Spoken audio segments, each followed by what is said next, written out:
Hello, and welcome back to Riffing with Clintus, the podcast that just won't die. No, I apologize. I know it's been about 3 or 4 weeks since the last episode, and we were on a roll there for a little while. And I said I was gonna try and keep this train rolling. The good news is that I do still have my notepad on my phone with like 4 podcast ideas, including the one we're going to talk about today. And so I continue to add ideas. So there's never short of ideas to talk about. It's just simply where my head is, my brain is. I've been really into vlogs and vlogging. I haven't even been playing video games or really streaming for that matter. And I miss streaming. I really do miss streaming.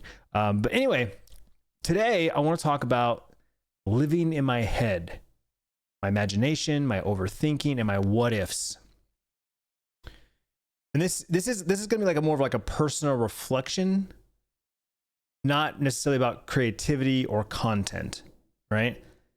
Because Tiffany, my wife Tiffany is constantly saying this to me, like, you're in your head. Like, she can see it when I'm not present because my mind is drifting somewhere else. I'm doing one of these 3 things, right? I'm either overthinking, I'm either daydreaming, aka using my imagination, or I'm running these what if scenarios, conversations in my head, if you will.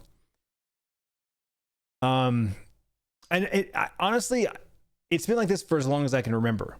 Like, even when I was a kid, like 5th, 6th grade, when I got into comic books, my friend and I would play comics, is what we'd call it. You want to play comics? Where it started with playing characters that we knew, right?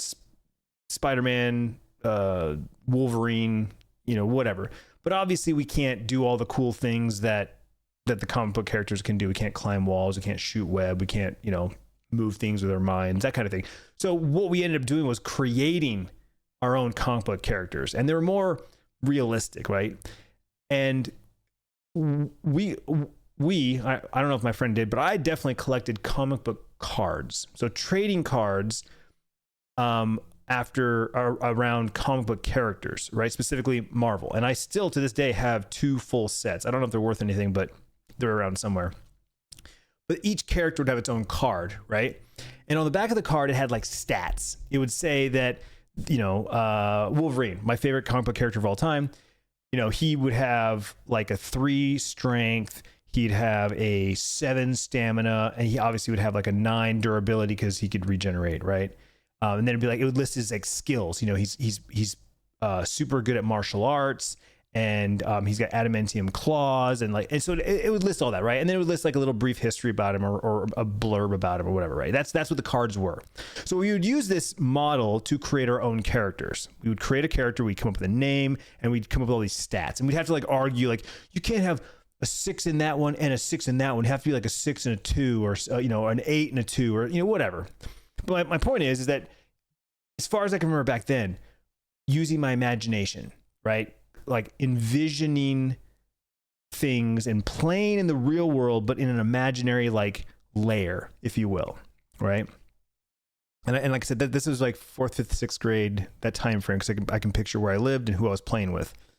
Obviously, as I got older, you stop using your imagination, you start doing more practical things. Then you start getting attracted to girls or whatever. But now, fast forward to my adult life, and again, the middle is a little gray, but just fast forward to my adult life, wife, kids, that sort of thing. I can remember having like conversations in my head. I'd rehearse conversations in my head, how I was going to talk to my supervisor, how I was going to talk to girls, right? But even before I met my wife, I remember getting like my first girlfriend at this new school that I moved to in 7th grade.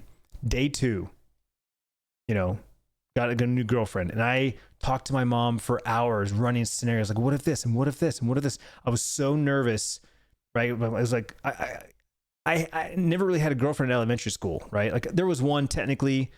I say technically because we called each other boyfriend, girlfriend, but we were so young that, we didn't even hold hands. But my point is, my first real girlfriend was 7th grade, and I was so nervous about it. And this girl was already obviously way more advanced than I was, because come day 4, she broke up with me because I was weird, awkward, and didn't act like a boyfriend. And I was devastated. I was like, what? Wait, what? Huh? What do you mean? Right? But I'd already ran all these like what if scenarios, and I didn't see that coming. I was like, well, what if this and what if that? And how do I do this and how do I do that? And if she says this, that kind of thing. Same thing with, like I said, when I would talk to my boss, or I'd try to like, I was gonna ask for something or tell them something, or whatever. I'd try to like run these scenarios, man. Like, what if they say this? How would I respond? That kind of thing.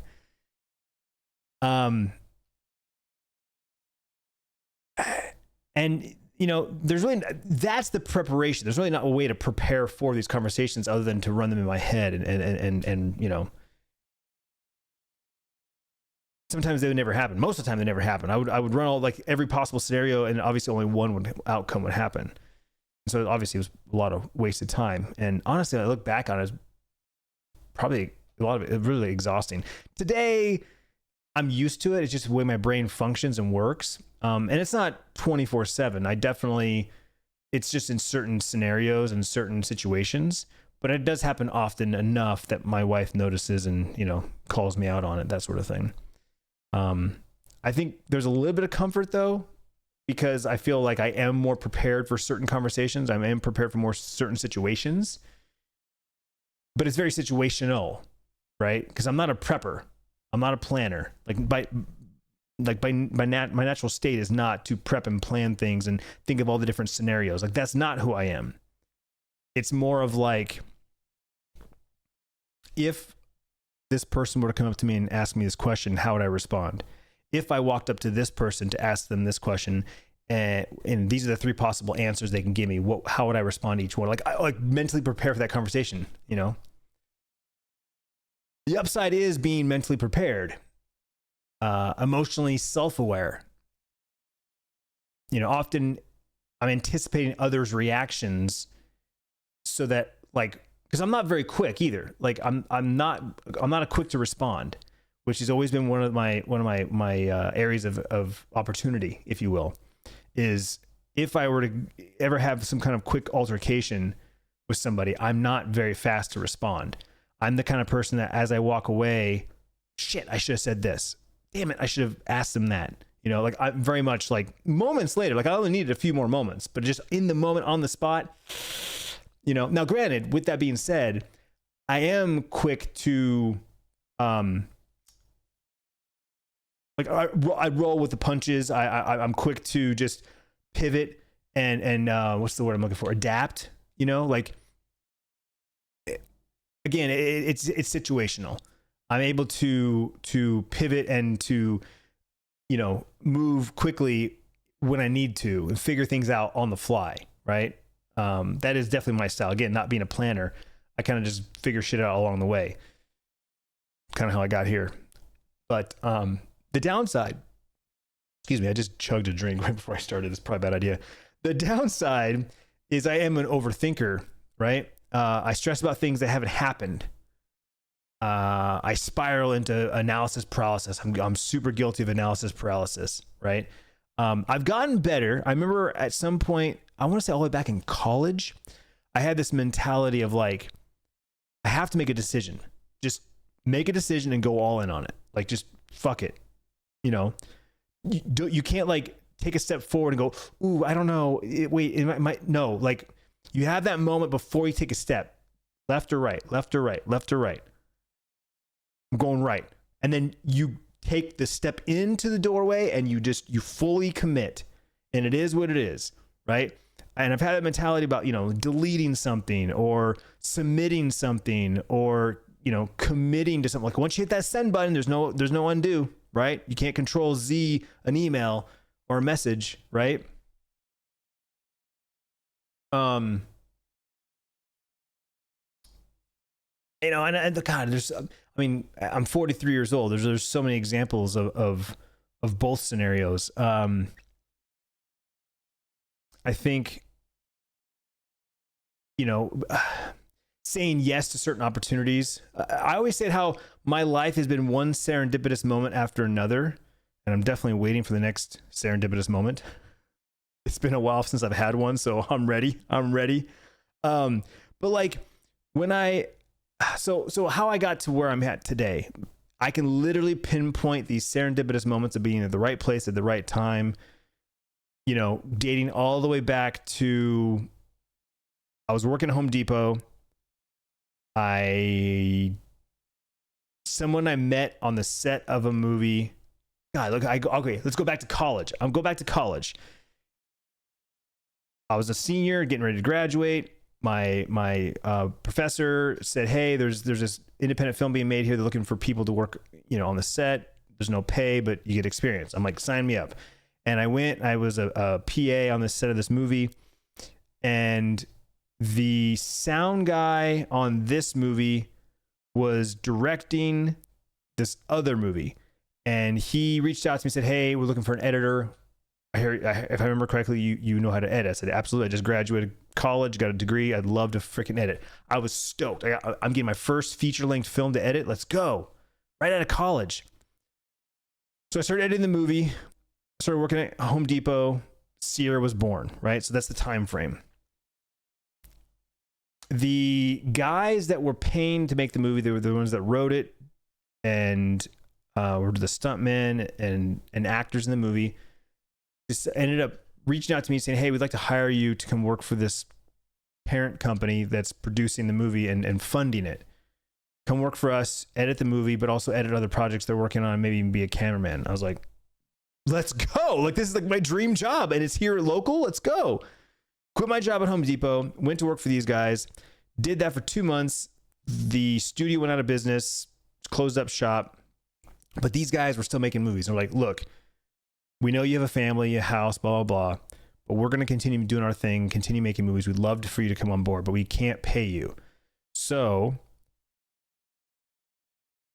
figure out a way to pay, you know, make ends meet and come work for us, with us. So long story short, I ended up working with these guys for about a year. We made 2 movies and worked on the set of a third. Didn't go anywhere. Ran out of money. They moved back to Texas because that's where they're from. And I had to find a job with, I don't know, some crazy amount of debt. Got the job at Cox. Struggled for a year. Tiff and I struggled for a year. Got pregnant with Bryce right as I got a new position. Now, this is where the serendipity comes into play. I get the job at Cox. And like I said, the first thing I applied for was a field job, working in the field. Didn't get that job, which is good because it's not a right fit for me. But I got the job as a tech support, working on a computer. That's my jam, right? I thrived. From there was a project, and I overheard a conversation that they were looking for an analyst for this project in the call center. I volunteered. I got it. From working on that project, the person that I was sharing my data with, not just my supervisor, but a manager that recruited me through my supervisor, she really liked me. She gave me a heads up that she had a position coming up that she thinks I should apply for. I applied for the position. She said straight up, you don't have the skills, but you have a great personality, and I think you'd be a great fit for this team. I can teach you the skills, but I can't teach you how to be a good person. Gave me the job, literally doubled my salary. Like, I'm not even exaggerating, literally doubled my salary. It was like, oh, Tiff and I could breathe. Because we were like freaking out. We just had our second kid, and we were not barely making ends meet. So that kind of saved that. Within a year working in that position, obviously my manager that hired me, she moved on. New manager stepped up, was best friends with our director. Through conversations, said, hey, I'm looking for an overnight supervisor. You don't meet the qualifications, but I can put you in as an interim because we need them immediately. It's almost like an emergency like thing. Got promoted, became an overnight supervisor, did that for a few months. They laid off the daytime guy. So the mid-tier went to the daytime. I went to mid-tier, like 3 to midnight. And I did that for, I don't know, another year. Couldn't do the hours anymore because I was missing the kids. Stepped out of supervisor, went back to a normal 6 to 3 schedule, which was awesome. From the 6 to 3, after a year, I was like, I'm ready to go back to being a supervisor. I missed that role, that job. My manager that pulled me out of tech support, that doubled my salary, I went to go talk to her, just get some advice. She goes, wait a minute, I'm looking for a supervisor. One of my managers is looking for a supervisor. She picks up the phone, calls him. He comes walking in the office. She introduces him to me, says, this is Clint. He's looking for a supervisor job. You're looking for a supervisor. You guys should talk. I interview. I get the job. I love my team. I love everything about where I was at. It was fantastic. I was there for about 2.5 years. And then, of course, my YouTube channel took off. I quit my job there and did YouTube full time. And then, of course, the rest is history. But even with my YouTube and then my Twitch, same thing with YouTube. Right place, right time. Meet this person. Stand to this person. This person introduced me to this person. Just boom, boom, boom, boom. Twitch.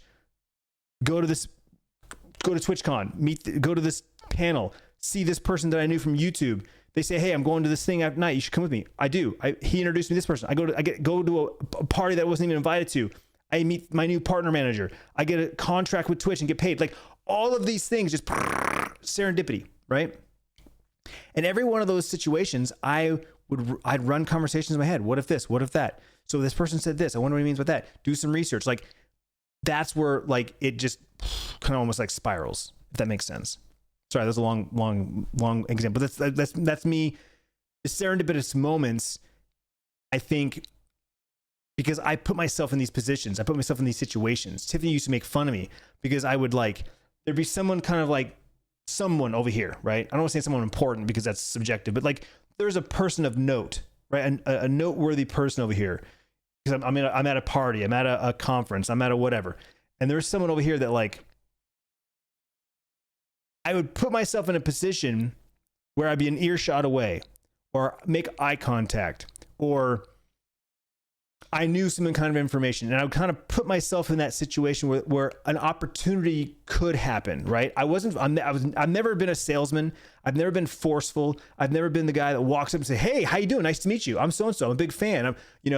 And do the salesy pitchy kind of thing. I've never been that guy, right? It was always like, and of course, because I was not that direct, there was a lot of opportunities I missed. I admit that as well, right? Because again, I'm talking these down. I'm like, well, no, it's not a good time. I don't want to be this guy. I don't want to do that. He's busy. She's doing this. Like, so it goes both ways, right? As I said before. Now, let's fast forward to a couple of years ago. One of the things I will openly admit, one of my biggest regrets is letting my YouTube channel die. Now, in 2016, we hit our peak. We had our biggest video, and I say biggest video because of like, it hit 1 million views in 7 days, right? Obviously, I have videos with millions of views. My dirt bike video has like something like, I don't know, 60 million or something like that. But that's, of course, like a 15-year-old video, 13-year-old video. This video in 2016 got 1 million views in a week. And it kind of broke my channel. And people talk about this too. Like you have a video that goes viral, it alters your channel's audience. It alters the algorithm of who it thinks, So in 2017, my channel kind of plateaued. I was having this incredible growth from 2012, 2013, all the way to 2016. And then it kind of flattened out. And then it kind of just slowly coasting down. I mean, I was still putting up big numbers, but it wasn't this growth pattern of like, oh yeah, we're going to keep going, right? If you would have asked me in 2016, I would have said I'd probably make $1 million in 2017. Like the way things were going, maybe, I don't know. Exponential growth is hard to put your finger on, but I mean, that was the dream, I guess I could put it that way. But it flattened out. And at this time, I was all in on YouTube gaming, and I was streaming on my gaming YouTube channel. And Twitch had started talking to me about coming over to Twitch for my live streaming. And so in 2017, I signed a contract with Twitch as a partner and moved my live stream content over to Twitch. Now, at this time, I felt like I had conquered that mountain of becoming a full-time YouTuber. I got my silver play button. I was making incredible money. My wife quit her job. We were taking care of the kids. We bought a new house. Things were going great. So when I moved over to Twitch for live streaming, all of a sudden now I had this new mountain to climb. Okay, I became a full-time YouTuber. Let's become a full-time Twitch streamer. And all my focus went on to Twitch. And I still vlogged, but if you remember, I started losing interest. I started kind of like, I don't know what I'm supposed to do. I tried new things. I bought new camera equipment. Started making different vlogs, different style of vlogs, you know, kind of like Casey Neistat style and stuff. And then we started doing the challenges, and I hated that. It didn't really do anything to the channel. So it was just like, screw that. We're done with the challenges. And then I stopped daily vlogging. After 7 years, literally, I went back and looked at this, and I'm confident about saying this. 7 years, I stopped the daily vlogs. And I was vlogging kind of sporadically and randomly. Then I went to 2 a week. 2 a week became once a week. Once a week became whenever. All while I was focusing on Twitch. In 2020, I got a contract from Twitch. I was getting paid to stream up to 40 hours a week. So I was cranking 40, 45 hours a week. Loving life. Love being live. Love chatting live. Love the live interactions. We raised almost $100,000 for charity over my span of being a Twitch streamer. We did a lot of good stuff. We had a lot of fun. I'm very grateful for all the people that you know, sent money for the hype and sent money for the you know, the excitement of the community. Just incredible. I have so many memories on Twitch, way more memories on Twitch than I do on YouTube because of the community interactions. But because I was so focused on Twitch and having so much fun on Twitch, I let the YouTube channel die. And that is my biggest regret, because now here I am, 2025, I'm all in back on vlogging, daily vlogging, all in on YouTube, and I'm rebuilding my channel, and I am rebuilding it. It is just incredibly slow. It's like I'm starting over. Even though I've got 800,000 subscribers on this channel, I'm starting over. And my views on my channel reflects that, right? Like, I'm averaging about 2,000 views a video with 808,000 subscribers. Like, look at that. Like, that's just insane. In fact, I even had somebody that once asked me, like, did you pay for your subs? I was like, no. I go, just look at my channel. It's 19 years old. I have videos with millions of views. I think my channel has, don't quote me on this off the top, I should know this number, but I don't. I think it's 400 million views, I think. Let's look this up. I should know this. I don't know this off the top of my head. I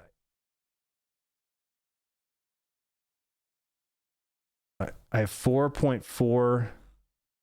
Yeah, 441 million views, 4,400 videos, 808,000 subscribers. Okay, the channel was created in 2006. In fact, we're getting ready to have our 19-year anniversary in July, first week of July. So I'm rebuilding, and like I said, that's my biggest regret, not keeping that going. So of course, I run what if scenarios in my head. What if I would have kept the channel going? What if I never would have stopped the daily vlogs? What if I never signed with Twitch and I just did YouTube? My live streams were on YouTube. My Clintus games was still gaming. You know, what if I never did the gaming channel? What if I just stuck to vlogging? Where would I be? Where would the family be? You know, I look at all the family vloggers of that era and where they're at now, right? Obviously the Shaytards were iconic. You know, Shay was part of Maker. They sold it. He made tons of money, essentially retired, bought a ski resort, if I'm not mistaken, and has other businesses. He's got other investments. So that's why they were able to just walk away from YouTube. A lot of other families have done other various projects. But see, I think the problem too is I never peaked. I peaked too soon. I never got to a certain point where I had just gobs of money to invest. I never started. I was so close to starting a business in 2017. That was when I was looking at houses. If you remember the first house we signed the contract on, then it had to back out because of the internet. There was a 1,000 square foot guest house in the back, and I was going to turn that into a studio. It had a kitchen, a bathroom, a bedroom. I was going to turn it into a studio and like have employees. That was my vision. Obviously didn't go that way. That wasn't the path that it went, but that was my goal. But because I never got to that point where I was able to start a business and start bringing in other forms of revenue, the money just kind of plateaued, flattened out. And again, I always called myself a blue collar creator, a blue collar streamer, right? I didn't make a shit ton of money, but I made enough that my wife didn't have to work. We were able to invest. We were able to buy and essentially flip a house. We lost a lot of money from the move from the house to the rental to the new house, right? Because every time you buy a house, it costs money. Every time you sell a house, it costs money. I mean, we made money on the house, but we spent a lot of money. You know what I'm saying? So I don't know where I was going with that, but as far as YouTube, like I think about all the different decisions that I could have made, right? I could have pushed harder with the daily vlogs. I pivoted too soon. You know, I pivoted to Twitch too soon. Again, I was thinking of diversity. I was thinking diversify. Oh shit, my channel's plateaued. This is as big as it gets. But I think I could have rode the wave longer, right? Yes, I wasn't growing exponentially, but now looking back, you're just one algorithm hit away from, you know, another million views in a week. It's easy, honestly. It's easy to get stuck thinking about the past. You know, my imagination feeds regret just as much as hope. And those are the days where I have to shake it off. I have to really like slap myself in the face and be like, bitch, look around. Okay. Every decision I made and didn't make led me to here. And I mean this with all my heart. I am so happy with where I'm at physically. Like, I love my house.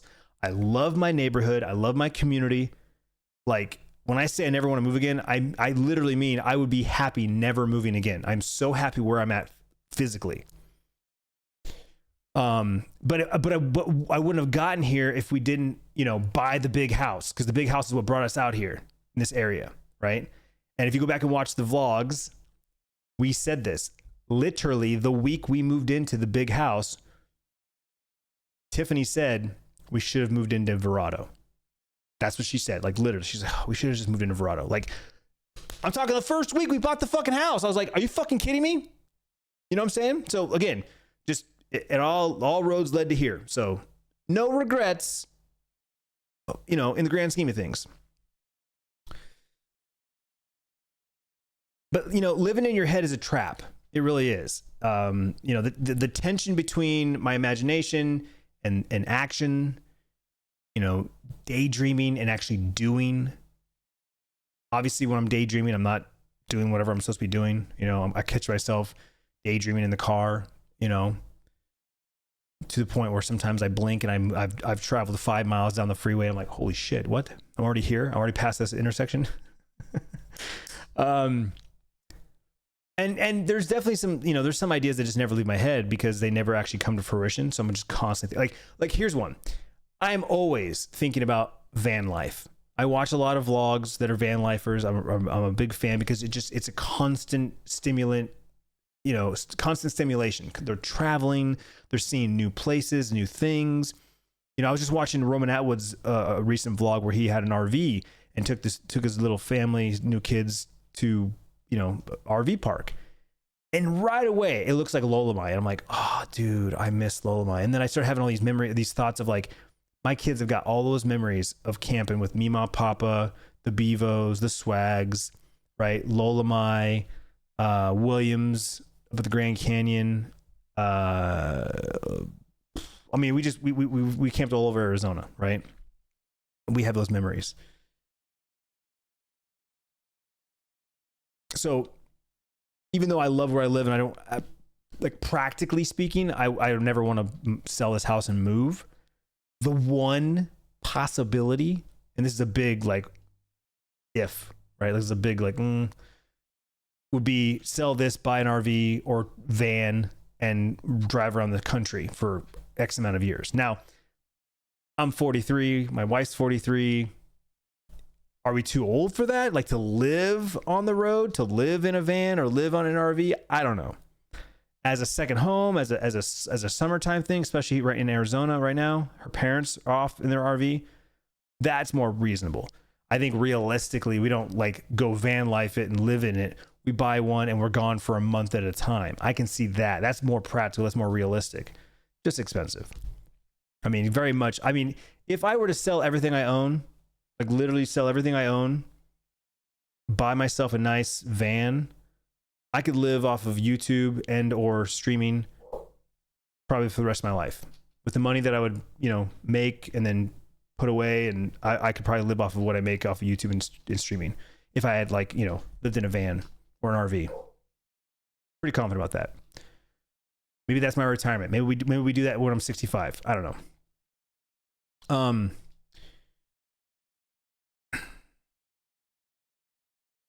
One of the biggest things that I, you know, overanalyze is my creation process, right? I famously say that I don't create, I document. That's Gary Vee's line. It's funny. He actually said it. He's known for it, but I've been saying that for years. You know, I'm not a creator in the aspect that I don't create things. I'm a vlogger. I'm a daily vlogger. I video blog and I capture my day. I've been doing that for 19 years plus. And, I think I overanalyze and analysis paralysis when it comes to even my vlogging, because even though I'm capturing my day, I still have to choose what I capture, right? I don't run a camera 24/7. There's days where I vlog things and say things and then end up cutting it out the next day when I edit. And then there's also, I'm in the moment. It's hard to stop what I'm doing to pull the camera out. It's hard to stop what I'm doing to, you know, that's why a lot of times my iPhone, I capture moments of my iPhone versus my camera, because this is quick. I can literally, with a push of a button, swipe and I'm recording. You know what I'm saying? So whereas this thing's a boot up sequence, you know? And even then it's hard to just sit down on things. It falls over a lot. The dog is going to bark until I let her in. Damn it.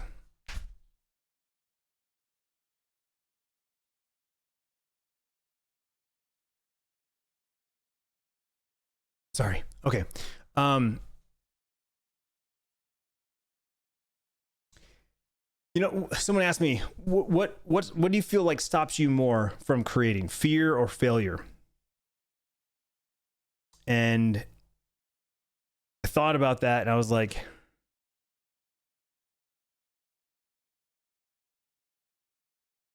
it's not the fear of failure. It's not perfectionism. I definitely don't ever feel about anything about being perfect. I think it's more of like, I've always had a desire to try and make everyone happy. And over the years, I've learned that I can't do that. It's literally impossible. And my first time around with YouTube, I played to a certain audience. And the problem with that is they expect a certain thing. They want a certain thing. And then I would get tired of that. I like variety. I like change. We talked about this in the last episode about my hobbies, right? One of the hardest things I deal with is sticking to the same thing for a long period of time, right? I just recently, a couple months ago, hit my 1 year mark of going to the gym consistently. In a year's time, I think I maybe skipped 1 week, but 51 weeks in a year, I went to the gym at least once. I averaged 2 days, I think. 3 and 4, you know, were up there towards the end. But when I started, I think I was just going 2 days a week. Then I upped it to 3, and then just recently, I'm up to 4 now. I don't love it, but I don't hate it anymore. And it's weird for me to say that. It's taking me this long, but I'm at the point now where I'm lifting more weight than I've ever lifted in my life. I'm confident in that. I had really bad shoulder problems when I first started working out. Those are virtually gone. I've got this weird tennis elbow thing that's been here for about 3 months. It's annoying. I can't seem to get rid of it because it's my dominant arm, dominant hand, and I do a lot of lifting at work, and obviously I'm going to the gym. So it's very annoying, but I don't know. It'll heal eventually one day. But I'm starting to see results. And though I'm not happy with where I'm at right now, I still don't feel like I look like I work out, right? If someone were to see you with my shirt off, they wouldn't be like, that guy works out. Holy shit. I'm not there yet. I would say anyone that's close to me could probably tell, because I'm not this skinny, scrawny little dude that I've been my whole life. I have some girth to me. But I just don't stick to things long enough, right? And the same thing holds true with my vlog. I think the reason why I daily vlogging is just so natural and easy for me is because it doesn't require any thinking. I just pick up the camera and say, what's up? How's it going? Welcome to Thursday. I am in the kitchen getting ready to make some eggs. I'm going to eat the shit out of them, some hot sauce, and then we're going to go for a walk. Probably, you know, listen to some music, listen to a podcast. When I get home, you know what I'm saying? Like, it's just, that's my content. And while it may not be exciting, sensationalized, you know, I don't put a lot of time and effort into it. That's what I do. And it's just what I've always done. And at this point, I look at my channel as more of like a journal than, you know, than an entertainment thing. It's more of a journal. And, you know, once you start watching my vlogs and you kind of make a form of connection with me, then, you know, then you're in. I think, you know, moving forward, the reason I wanted to talk about this is because I'm trying to get better at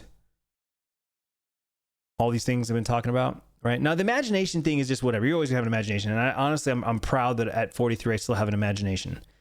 The what ifs and the, you know, I don't know, overthinking. That's something I'm working on. That's something I'm trying to be better at.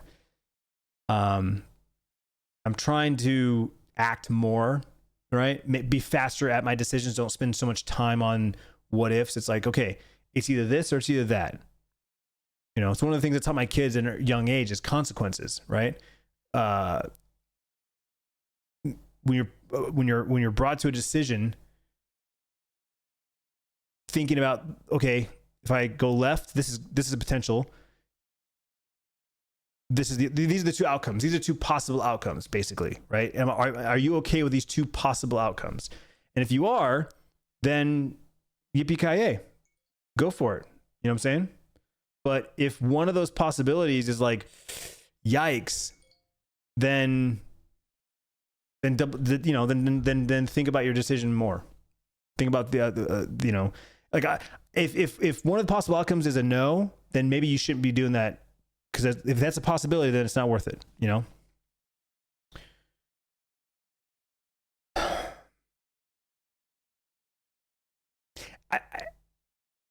And it's not about the perfect plan. It's not about the perfect plan. Again, I'm not a planner. It's more about, like I said, am I okay with the potential outcomes? Kind of like what I was teaching my kids. It's the same thing. And I have to remind myself that not every thought has to become something, right? Some should, but not all of them have to. One of the things that I get bummed out about and I really kind of get in my head about is the way I wish things were, right? When it comes to a lot of things in my life. I wish things were more like this. I wish this person was more like that. You know, I wish we could do this. They wanted to do that. I wish this person was more like this person, you know? That's all things out of my control. It's all things that there's nothing I can do about. So there's no reason to beat myself up about it or get bummed out about it, right? The small steps I'm taking to live more outside of my head is simply just, I've definitely put down my phone more in the recent months than I used to. I used to live on my phone. I'm still on my phone more than I probably should be, but at the same time, it is my way of life. It is my favorite form of entertainment, news, and friends, right? Like, I throw something out on X and I get replies back, and some of them are people that I've never met, I don't know who they are, and others are my friends. And it's like, they saw my post, they responded to it. I love that, right? I DM my friends. I just checked in with a friend just the other day. He had his technically his third kid, but second with his now wife, first daughter, you know? And I was like, dude, I was just thinking about you, and I'm checking on you, and you just had your kid. Congratulations. That's awesome. Hope you and the missus are doing well. You know, just because I was thinking about them, you know, and I'll do that from time to time. In fact, I was just thinking yesterday about two other friends. I'm like, I should check out on them, see what they're doing. But just trying to be more present, right? Especially with my wife, who is very much not on her phone, very much not on social media. She never shares anything. She's not a sharer. We are the most opposite when it comes to, like, I share everything. I record everything, document everything, post everything, and she does zero. So just trying to be more in her zone, in her lane, is definitely helped. I'll always have an active imagination. And again, like I said, I'm glad that I do, right? I think it's okay to have an active imagination. The challenge is making sure that it serves me rather than stopping me, right?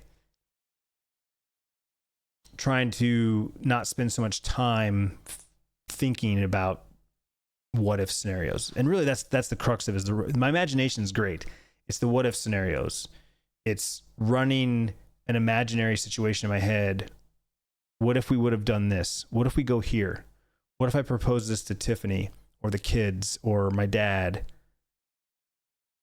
And then running this like imaginary world in my head and then getting so excited about it and then going, wait a minute, that can never happen. Or that'd be cool, but it would cost this, it would require that. And then it bums me out because it's like, that's not possible. It's not feasible. It's stupid, right? It's stupid. You know, I would say that living in your head's not the enemy. It's about finding the balance between thinking and doing, right? I mean, obviously everyone thinks. Everyone, you know, thinks about stuff and wonders about stuff, but I think I'm more guilty of being more in my head than being present. I think that's one of the reasons why I've never been a huge TV watcher. I've never been a huge reader. I start reading a book and my mind starts to drift. I can watch a movie, but I can't read a book. I just can't stay focused. But a TV show, a movie keeps me interested long enough. I just posted something the other day on X that, you know, I love a good documentary, but I can't watch one in the evenings. I will fall asleep every time. You know, it doesn't matter. It's something I'm interested in. It's my documentary. I'm excited, right? Cool. I'm going to watch this. 30 minutes in. But I can watch a 3-hour long action movie. No problem. Go right past my bedtime. I'm up, baby. Let's go.